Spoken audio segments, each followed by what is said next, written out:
स्वागत है dark horror लेन में। यहाँ हर कहानी सिर्फ कहानी नहीं होती, कुछ सच भी हो सकती हैं। आज की इस रात में हम आपको ले जा रहे हैं एक ऐसे घर में जिसे लोग देखने की भी हिम्मत नहीं करते।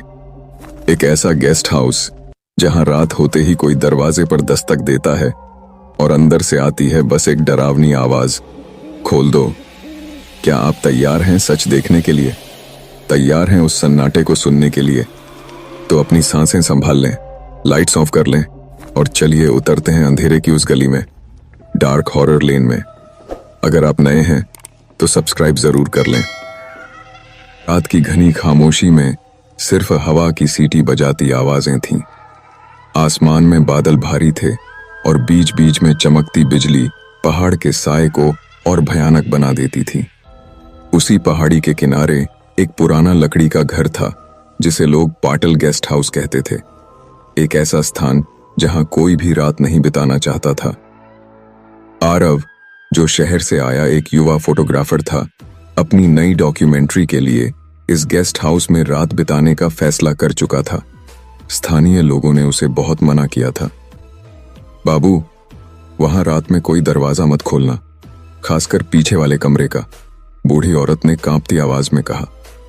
आरव ने हंसते हुए कहा, आंटी, मैं भूत प्रेत नहीं मानता, बस परफेक्ट फुटेज चाहिए। उसे ये नहीं पता था कि यह रात उसकी जिंदगी का सबसे डरावना सच लेकर आने वाली है। रात के लगभग 11 बजे थे। घर के अंदर लकड़ी की दीवारें ठंडी हवा के झोंकों से चरमराने लगीं। आरव कैमरा सेट कर रहा था कि तभी ऊपर की मंजिल से धप्प की भारी आवाज आई। ऐसा लगा जैसे कोई वजनदार चीज फर्श पर गिरी हो। आरव चौंका। शायद कोई जानवर होगा, उसने खुद को समझाया, लेकिन भीतर ही भीतर उसके पेट में हल्की सी घबराहट उठने लगी थी। वह टॉर्च और कैमरा लेकर धीरे धीरे सीढ़ियां चढ़ने लगा। सीढ़ियों पर अभी 5वां कदम ही रखा था कि पीछे का कमरा, वही कमरा जिसके बारे में बूढ़ी औरत ने चेतावनी दी थी, एक धीमी कराह जैसी आवाज निकालने लगा। दिल एक धड़कन के लिए थम सा गया। वह ऊपर पहुंचा तो देखा कि कमरा पूरी तरह अस्त व्यस्त था। फर्नीचर टूटे हुए, दीवार पर पुराने खून जैसे निशान और कमरे के बीचों बीच एक टूटा हुआ लकड़ी का पुतला था, जैसे किसी ने उसे कई टुकड़ों में काटा हो।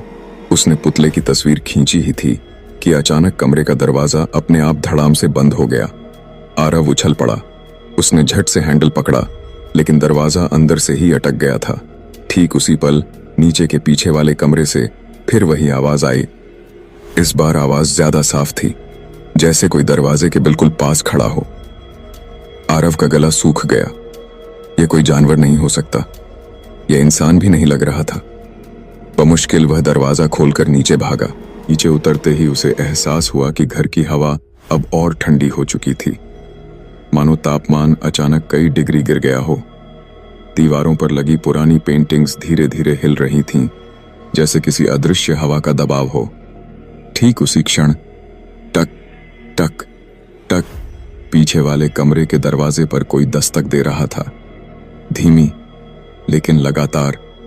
आरव का दिल इतनी तेज धड़कने लगा कि आवाज कानों तक साफ सुनाई दे रही थी। वह हिम्मत करके बोला, कौन है? कोई मजाक कर रहा है क्या? अंदर से सिर्फ वही कराहने की आवाज आई, खोल दो। उसकी रीढ़ में झुरझुरी दौड़ गई। किसी इंसान की आवाज इतनी विकृत कैसे हो सकती है? उसने टॉर्च उस दरवाजे पर फेंकी।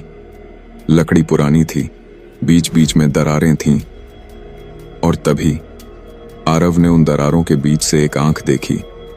एक पीली मृत सी आंख, बिल्कुल स्थिर, बस उसे घूर रही थी। आरव डर से पीछे हट गया। उसका कैमरा हाथ से गिर गया। खोलो या मत खोलो। कमरे से अब सांसें तेज सुनाई दे रही थीं, जैसे अंदर कोई बहुत गुस्से में हो। थप थप थप थप दरवाजा जोर से हिलने लगा। आरव खुद से लड़ रहा था। आखिर क्या करूं? भागूं, बाहर जाऊं या पुलिस को कॉल करूं? लेकिन फोन में नेटवर्क नहीं आ रहा था और बाहर बारिश तूफान में बदल चुकी थी। अचानक दरवाजा पूरी ताकत से जोर से हिला। धड़ाम! दरवाजे का आधा हिस्सा टूट गया। दरार से अब सिर्फ आंख ही नहीं, एक काला सड़ा गलता हाथ भी बाहर निकल आया था। आरव चीखते हुए पीछे भागा। उसे लगा कि वह हाथ उसके कदमों की आवाज सुन सकता है, क्योंकि पीछे से कराहने की आवाज तेज से और तेज होती जा रही थी। आरव दौड़ते हुए ऊपर वाले कमरे में घुस गया और दरवाजा बंद कर लिया। वह सांसें रोककर दीवार से चिपक गया। नीचे से आवाज आ रही थी, ठक ठक ठक। अब वह चीज सीढ़ियां चढ़ रही थी। हर कदम पर लकड़ी की सीढ़ियां ऐसे चटकती थीं जैसे कोई भारी मृत देह घसीटी जा रही हो। आरव ने डर से आंखें बंद कर लीं। ऊपर आते कदमों की आवाज बिल्कुल नजदीक थी, और फिर पैरों की आवाज उसके दरवाजे के ठीक सामने रुक गई। मौन, एक लंबा ठंडा मौत जैसा सन्नाटा। आरव ने सांस भी रोक ली। तभी खर्रर, जैसे कोई नाखून दरवाजे पर खरोंच रहा हो। फिर एक धीमी गहरी आवाज, मैं बाहर नहीं जा सकती जब तक कोई दरवाजा खोल न दे। इस आवाज में इतनी पीड़ा थी जैसे किसी ने उसे सदियों से कैद कर रखा हो। डर के बावजूद आरव के अंदर का डॉक्यूमेंट्री मेकर जाग गया। उसने कांपते हाथों से कैमरा उठाया और दरवाजे के नीचे झुककर बाहर की ओर रिकॉर्ड करने लगा। लेंस के सामने पहले कुछ नहीं था। फिर 2 काले पैर दिखाई दिए। पैरों की उंगलियां लंबी टेढ़ी जैसे किसी जानवर की हों, उन पर सूखे खून के निशान। अचानक वो पैर धीरे धीरे उठे और कैमरे के फ्रेम में एक चेहरा दिखाई दिया, आधा जला हुआ, आंखें अंदर धंसी हुई, मुंह ऐसे फटा हुआ जैसे किसी ने उसे दोनों ओर से चीर दिया हो। चेहरे ने धीरे धीरे नीचे झुककर कैमरे में झांका और सीधे आरव की ओर देखा। खोल दो।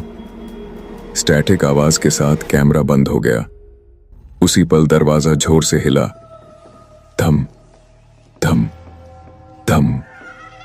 आरव के पास अब सिर्फ एक विकल्प था, खिड़की से कूदना। वह खिड़की से कूदकर किसी तरह जंगल में भागा। बारिश तेज थी, हवा चीख रही थी, लेकिन आरव पीछे मुड़कर नहीं देख रहा था।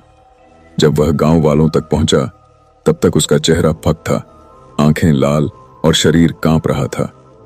सबने पूछा, अंदर क्या था? आरव सिर्फ एक बात बार बार दोहराता रहा, वो बाहर नहीं निकल पाएगी जब तक कोई दरवाजा नहीं खोलेगा। लोग डर गए।